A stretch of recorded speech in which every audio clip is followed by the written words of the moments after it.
ಹೇಳೋದು ಅಪರೋಕ್ಷವಾಗಿ ಮೋದಿಯವರಿಗೆ ಹೇಳಿದ್ದಾರೆ ಮೋಹನ್ ಭಾಗವತ್ ಅವರು. ಈ ಸೆಪ್ಟೆಂಬರ್ಗೆ 75 ವರ್ಷ ಆಗುತ್ತೆ. ಮೋದಿಯವ್ರಿಗೆ ಯಾಕೆ ಅವ್ರಿಗೆ ಯಾಕೆ ಹೇಳ್ತಾರೆ? ದೇಶದಾಗ ಎಲ್ಲ ಇರೋರು 75 ವರ್ಷ ದಾಟದವರು ಮನ್ಯಾಗ ಮಕ್ಕಳನ್ನ ಮೊಮ್ಮಕ್ಕಳನ್ನ ಆಟಿಸೋದ್ಕೊಂಡ್ರಪ್ಪ ತಂದಂಗೆ. ಬರೀ ಮೋದಿಯವ್ರಿಗೆ ಪಾಪ ಮೋದಿಯವ್ರನ್ನ ಯಾಕೆ ನೀವು ಮದುವೆ ಮಾಡ್ತೀರಿ? ರಾಷ್ಟ್ರೀಯ ಸ್ವಯಂ ಸೇವಕ ಸಂಘ ಅಂದ್ರೆ ಇಡೀ ದೇಶದ ಒಂದು ಗುರು ಇದ್ದಂಗೆ. ಗುರುವಿನ ಸ್ಥಾನದಿಂದ ಅವರು ಹಿರಿತನದಿಂದ ಹೇಳ್ಯಾರ, ಅದು ಎಲ್ಲರೂ ಪಾಲಿಸ್ಬೇಕು ಅನ್ನೋದು ಬರೀ ಬಿ ಜೆ ಪಿಗಲ್ಲ, ಕಾಂಗ್ರೆಸ್ಗೂ ಬತ್ತು, ಜನತಾದಳಕ್ಕೂ ಬತ್ತು, ಲಾಲುಗೂ ಬತ್ತು, ಗೋಲುಗೂ ಬತ್ತು, ಎಲ್ಲರಿಗೂ ಬತ್ತು.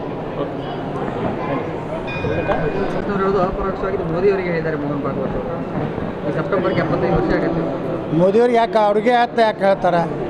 ದೇಶದಾಗ ಎಲ್ಲ ಇರೋರು 75 ವರ್ಷ ದಾಟದವರು ಮನ್ಯಾಗ ಮಕ್ಕಳನ್ನ ಮೊಮ್ಮಕ್ಕಳನ್ನ ಆಟಿಸೋದ್ಕೊಂಡ್ರಪ್ಪ ತಂದಂಗೆ. ಬರೀ ಮೋದಿಯವ್ರಿಗೆ ಪಾಪ ಮೋದಿಯವ್ರನ್ನ ಯಾಕೆ ನೀವು ಮದುವೆ ಮಾಡ್ತೀರಿ?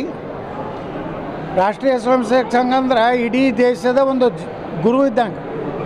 ಗುರುವಿನ ಸ್ಥಾನದಿಂದ ಅವರು ಹಿರಿತನದಿಂದ ಹೇಳ್ಯಾರ, ಅದು ಎಲ್ಲರೂ ಪಾಲಿಸ್ಬೇಕು ಅನ್ನೋದು ಬರೀ ಬಿ ಜೆ ಪಿಗಲ್ಲ, ಕಾಂಗ್ರೆಸ್ಗೂ ಬತ್ತು, ಜನತಾದಳಕ್ಕೂ ಬತ್ತು, ಲಾಲುಗೂ ಬತ್ತು, ಗೋಲುಗೂ ಬತ್ತು, ಎಲ್ಲರಿಗೂ ಬತ್ತು.